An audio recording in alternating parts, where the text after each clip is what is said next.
Hey everyone, and welcome back to another video. In this video, I'm going to show you how to change the email on your GoPuff account, because if you're not getting order updates, receipts, or login codes, it's usually tied to the email you have on file. This video is going to be short, sweet, and simple, and there's not going to be a lot of steps involved. So the first step you're going to do is open the GoPuff app and make sure you are signed in. And then next, you're going to tap the account at the bottom right hand corner, and then you're going to select settings. Now you're going to select email address, and you're going to enter your new email address, save it, and then check your inbox because you may need to verify the change.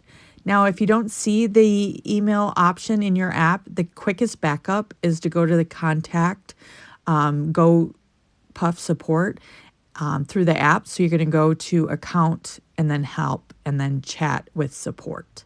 And that's honestly the best and easiest way I know how to do it. If you guys know of a better or easier way to actually change your email on GoPuff, let me know in the comments below. Thanks so much for watching. I'll see you in the next video.